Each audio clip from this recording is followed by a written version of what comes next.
Hey, hi there. Thank you so much for tuning in again. And if it's your first time, don't forget to like and subscribe and leave a review. Let me know how this podcast is changing your perspective and on how to live life better and being you. And if you haven't caught the previous episode, there I was talking about how to cognitively navigate the waters of post-breakup. Man, those can be so tricky, leaving us in all kind of feelings, in my feelings, as Drake could say, leaving you in all sorts of messes.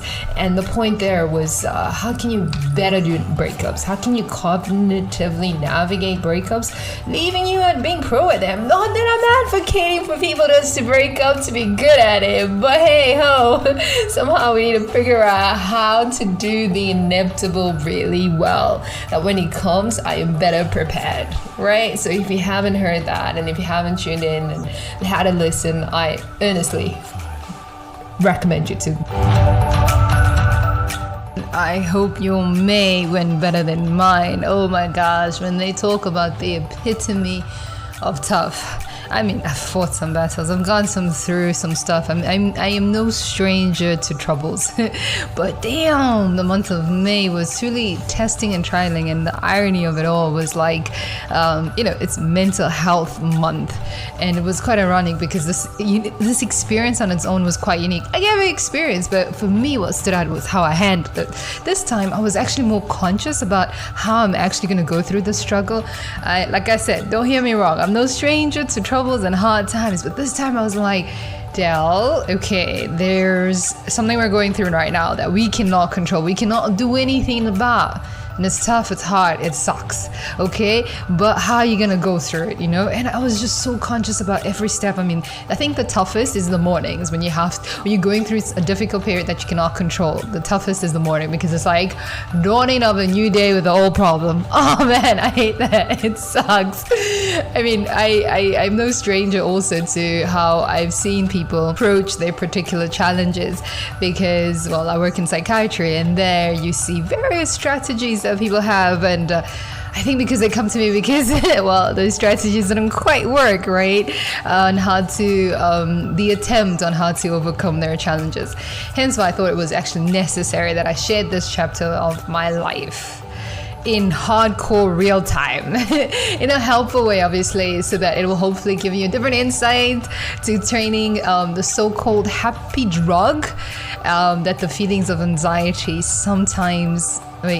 oftentimes, if not always, wish existed. I mean, the feelings of anxiety, if there was a drug for it, it could be called the happy drug. And so yes, in this episode I'll be sharing my happy drug. And as you've seen in the title, love and anxiety, how the heck do these two things link? Let's break it down. Firstly, I think it's important to understand the enemy that you're fighting before you engage in any battle.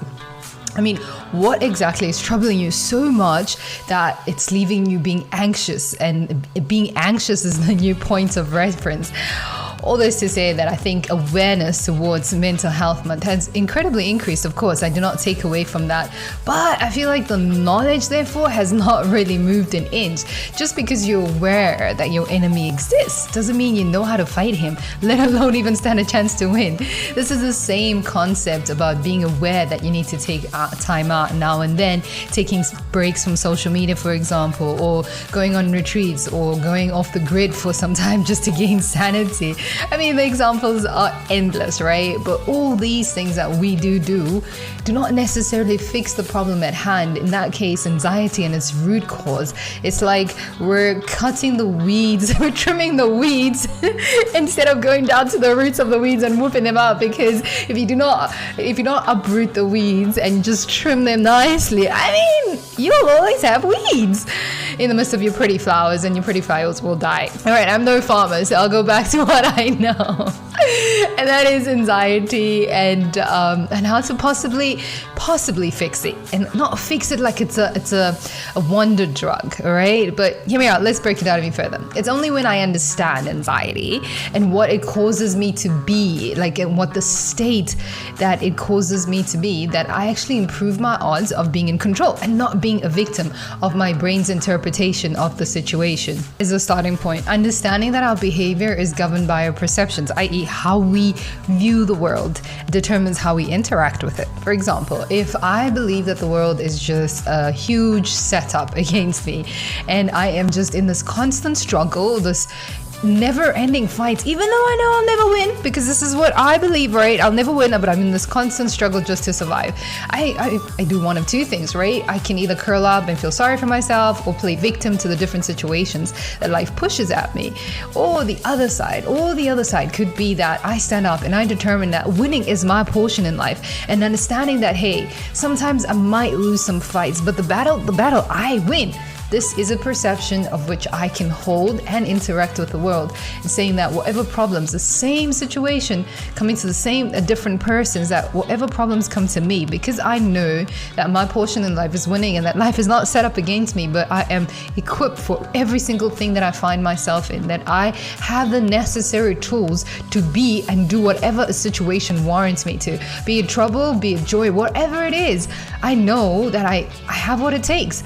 And might not know it in the moment, but because I have this belief that winning is my portion, I struggle and never give up until I win, because I know I'm meant to win. So it's like you work hard to attain this win, by never giving up. And that's one point of view.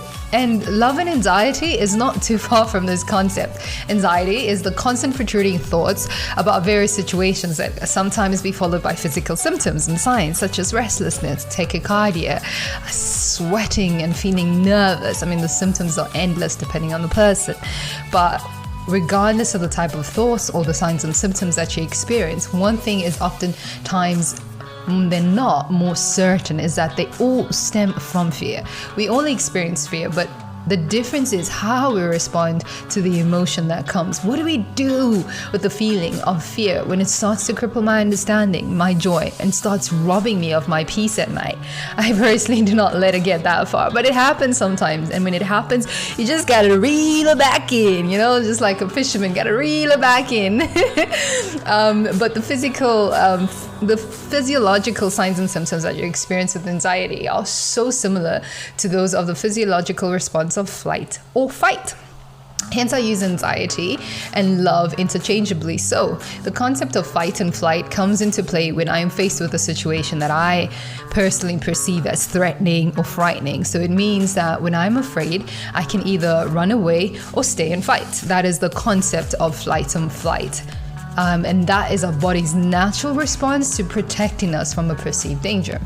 This is really no different from being anxious, as it is being afraid of the unknown. Because when I'm anxious, I'm not afraid of what I particularly see, as in the flight and flight mode, when I see a bear or a lion. Really extreme, but just get my point here.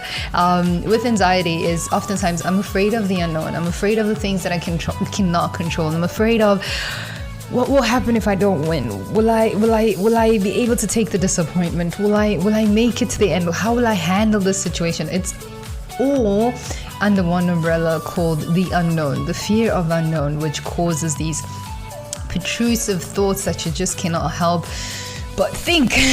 So our brain is thinking because it's trying to find different ways to avoid the problem. Just like in flight or fight, you either face it or you run, right? And our brain does the same with all the other things that we're faced in life that causes us to be anxious, is that we're thinking of different ways of how we can avoid the problem or face it by acquiring the necessary knowledge to confront the situation.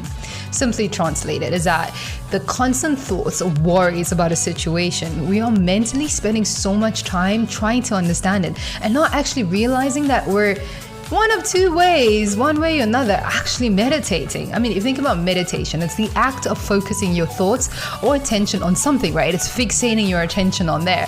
So both things do the same thing, but the only difference is meditation, as we all know it, when we sit still and concentrate on our breathing and so forth, it brings about more calming results, one can say, because it is an intentional act that yields calming results. But the opposite is true, is when we're constantly focusing our attention on our worries and our troubling thoughts, we become anxious. And that, I think everyone knows the feeling of being anxious. The worst is when it is not a state, but it's a way of life. So if we understand that our behavior can be further simplified as acting from a place of fear, which I previously described, on how you perceive life, right? It can be from a fearful standpoint, which means we are kind of going more in the anxious state. We're kind of going more in the anxiety state of being and state of living and state of behaving, that we act according to our fear. We're driven by our fear. And the opposite can be true. We can act and behave from a place of love. And that's what we'll be breaking down in this episode. I'm super excited I am to share with you my theory and what I actually use in my daily life, my happy drug.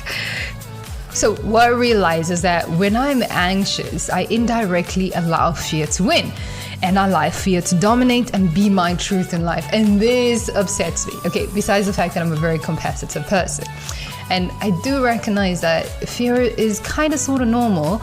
The fear of not making it, the fear of never reaching your dreams, the fear of not being enough, or the fear of not knowing if things will work out for you. All these are valid, right? But it cannot be the basis of how you function. Because if you are fearful towards the unknown, you become anxious in the present. I'll say that again. If you are fearful towards the unknown, you become anxious in the present, and therefore robbing you of your life, right?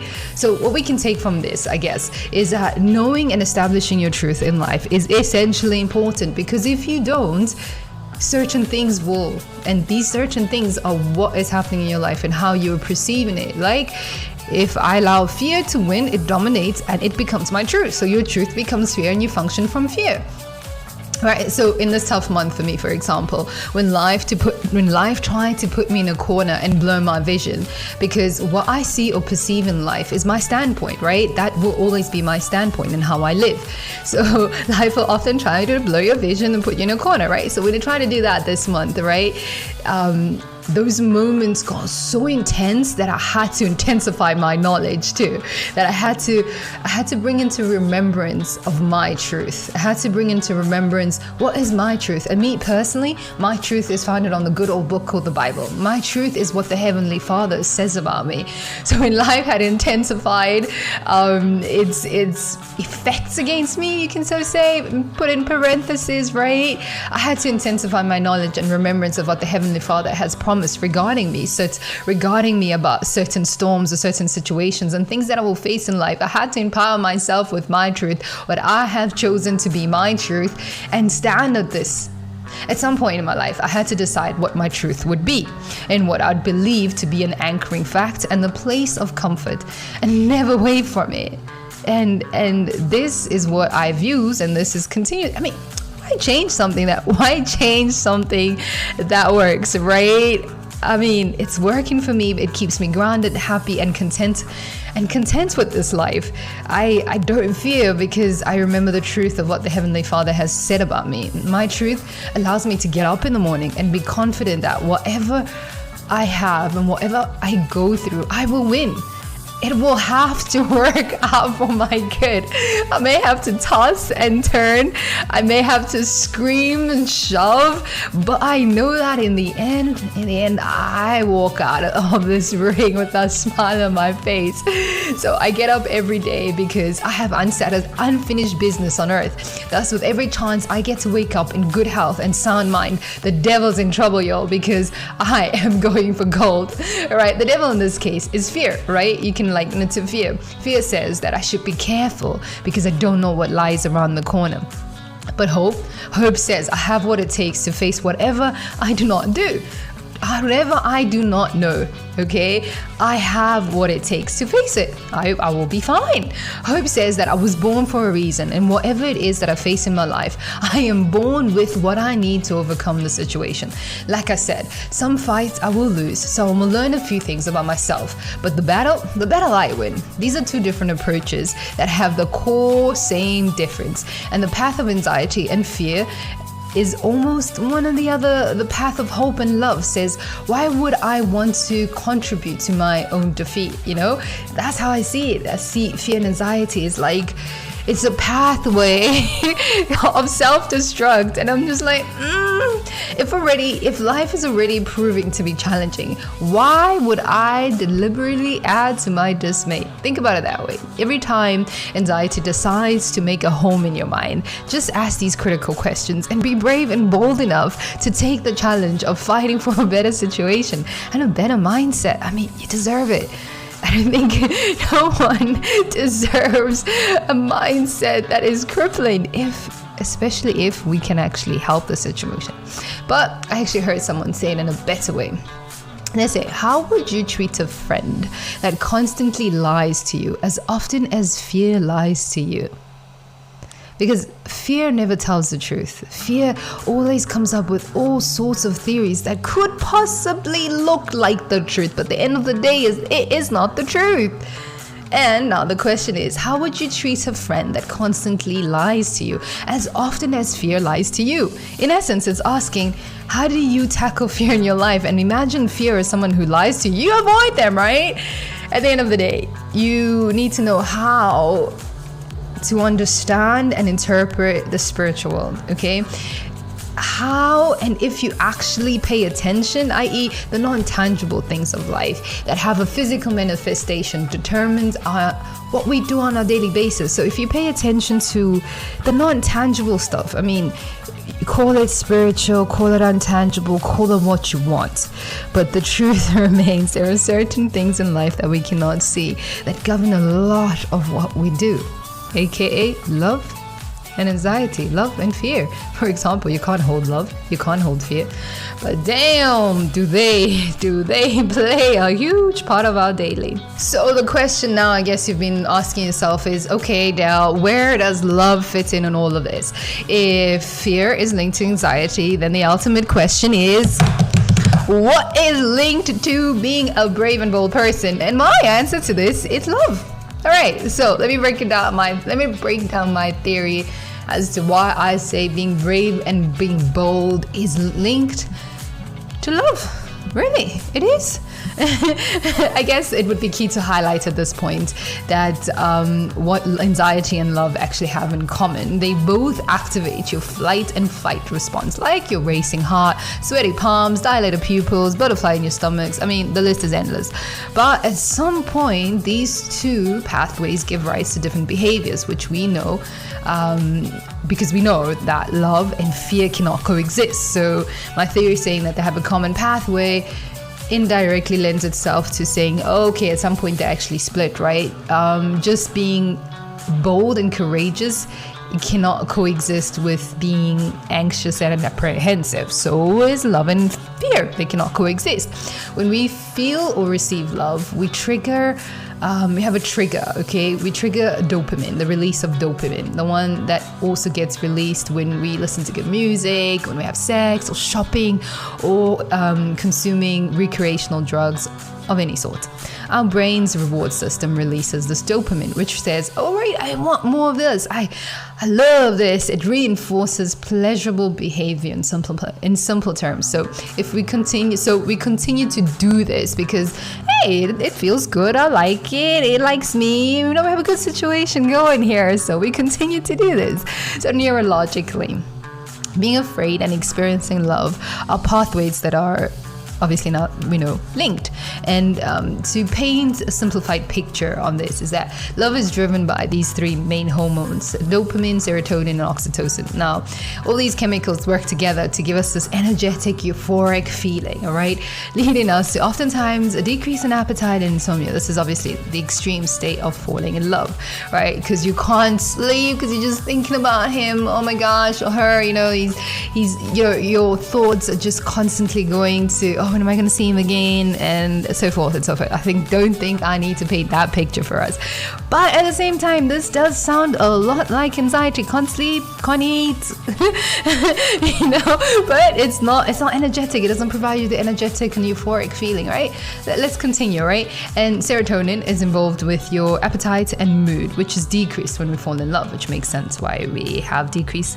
We don't eat or don't really sleep and we feel all moody, right? And dopamine is responsible for this euphoric feeling like, it was so good. And when our energy spikes, our noradrenaline is involved in the fight or flight response. Like I said, love and fear have a common thread that I just feel like it's just not spoken enough in reference to anxiety, because the flight and flight response kicks into gear when we're stressed and keeps us alert, right?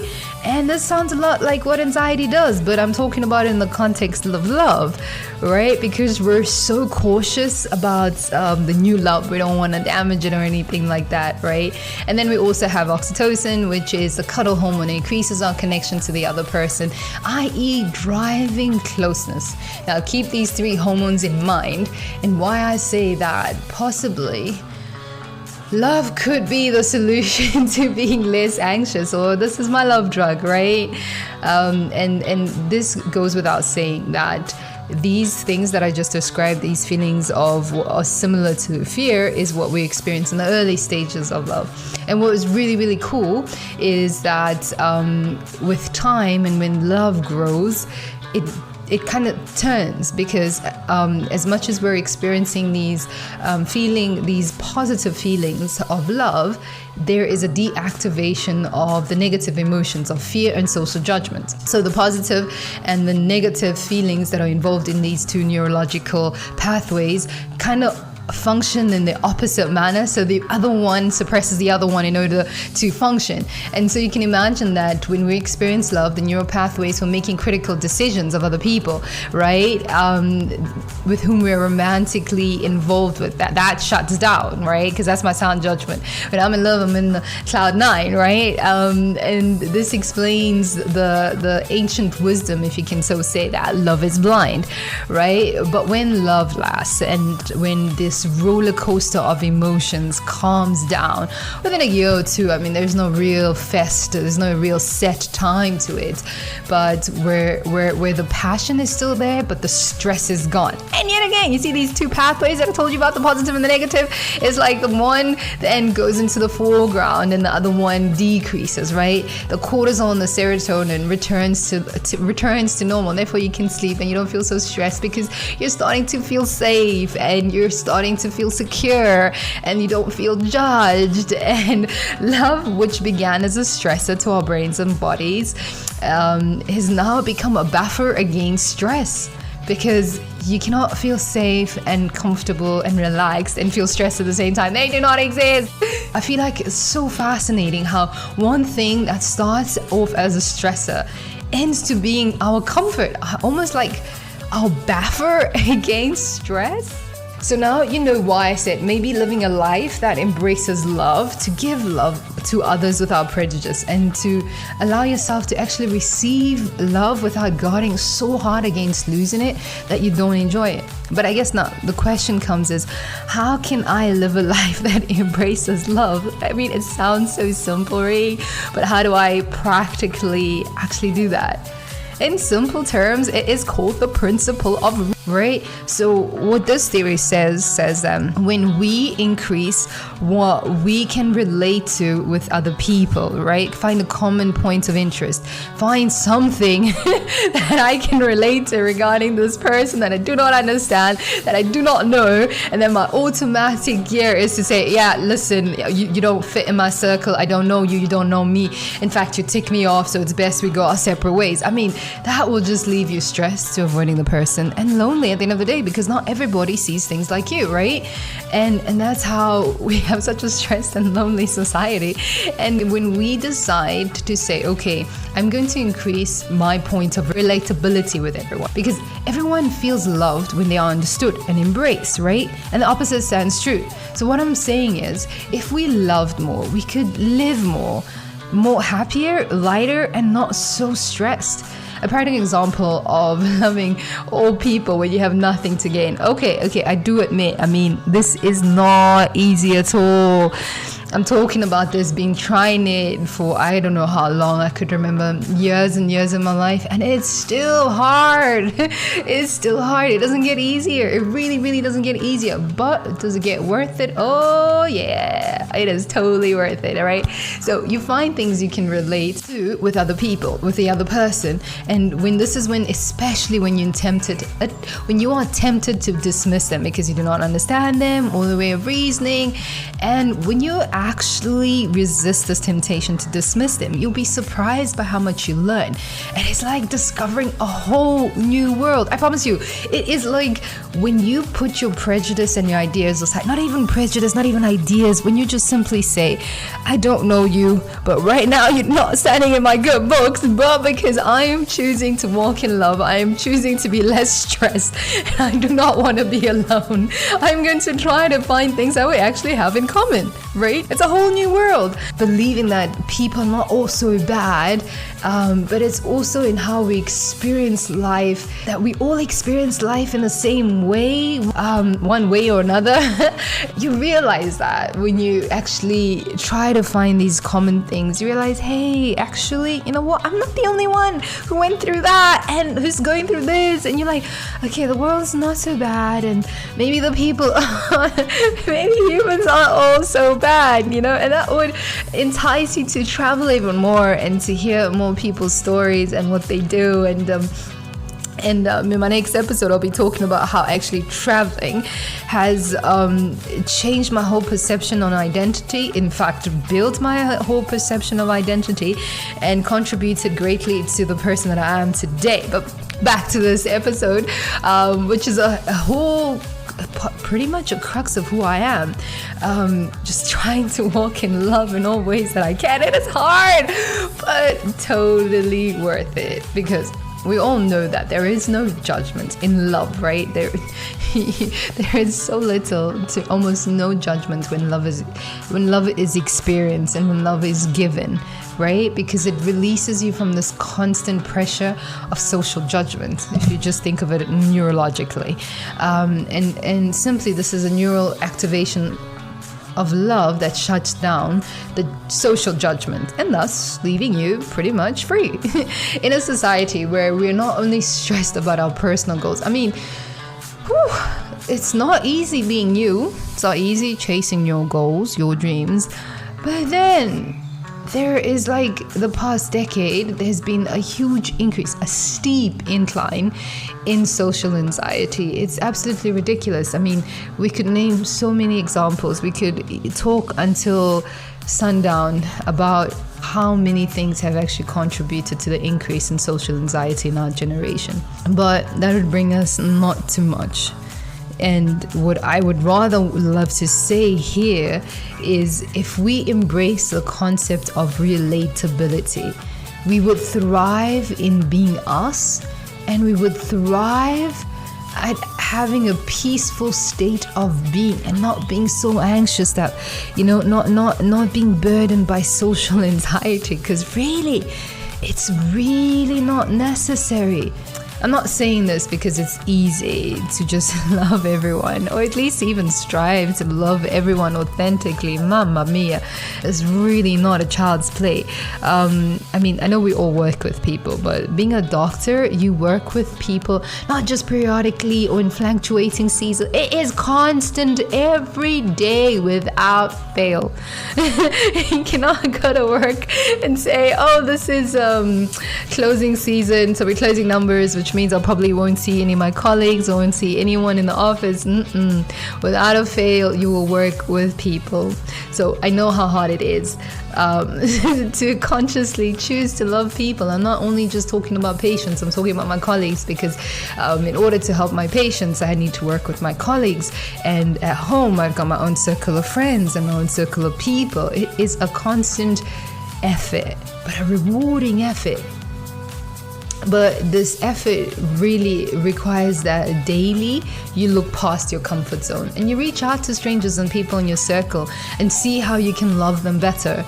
It's like I said, it's actually quite rewarding. And I do understand that being able or attempting to love people comes with living in hope. We cannot take away that part. It's like, oh, I'm just gonna go out there and love everybody. No, I know you gotta hope that people are good and the world is not a bad place, and that everyone's just trying. That everyone's trying their best, and sometimes they get it wrong, but people are good and the world is kind. I mean, not being naive to the dangers of the world, but recognizing that the dangers are not personal, but it's just a lot of broken people making a whole lot of bad decisions. Like I said, you cannot attempt to love people without having hope, because you have to somehow be able to justify the way that they act.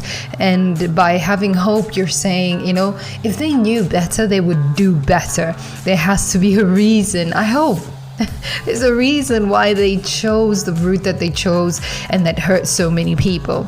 So hope and love are so intertwined, and they make the loving process so much easier. Because when you have hope, loving people, as hard as it is, just becomes a tad easier. So as I conclude the episode about how I go through life, or what my colleagues would describe as my drug of a happier and lighter life. Don't get me wrong, I go through problems just like everyone else, but what I don't do is I don't let my highs take me to the clouds that I become so unrelatable, nor do I ever give in to my lows that I feel like life is not worth living. I wake up with expectation that the good Lord that gave me the breath in my lungs today has a plan for me, and I cannot disappoint. I have to show up. I have to get up. I have to give my best. I wake up with the attitude that I win today, even though there may be some fights that I lose throughout the day, but the battle I win. I refuse to let the day finish on me, but I conclude the day by taking out what I learned, what I appreciate, and what have I experienced. At first, it might sound like a lot of work, but after doing it some good years in this game called life, I have found that all good things come with a price. When you wake up with the mentality that the good Lord made you and He'll never set you up to fail, you take every task and everything you do and you go for it. Even though you know at first you may not succeed, but you never give up. You keep persisting, that you will always see that you were born to win at what you do and what you authentically pursue. The good Lord will always back you up on that. But the thing is, you can't give up. He'll never give up on you, so that you have enough security. So that alone is enough security to keep trying. Keep striving to love people as you love yourself. Seek for things that connect you and not for things that separate you. Because it is at the point that you begin to experience the world and the fullness of it, the richness that people of their uniqueness, and in turn, you leave anxiety behind and you embrace a new life. Life filled with more of things that you deserve to think about and experience, and not being this constant victim of fear and intrusive thoughts. Remember that the life lived in fear makes you anxious, but a life lived with open arms to loving, to giving authentic love and experiencing love leads you to a place filled with hope and peace. So to conclude the episode about how love could possibly cure your anxious mind, I really hope it was insightful. I really hope you've actually understood how love could possibly really cure an anxious mind. But obviously this is a step and a process and a whole different way of approaching life, filled with a lot of hope and behaving from a place of love instead of fear. Hi, thank you so much for listening until the very end. I really hope you enjoyed it. And most of all, I hope you will make a few additions to your life. Then I'm happy. And this podcast has serves its purpose. Let's connect on social media, but don't forget to subscribe so that every single time I release an episode, you can get notified and we can keep connected that way. Now, let's go to summer. I'm so excited. Enjoy your season. If you're having winter, keep warm. And if you're like me, looking forward to summer, andiamo.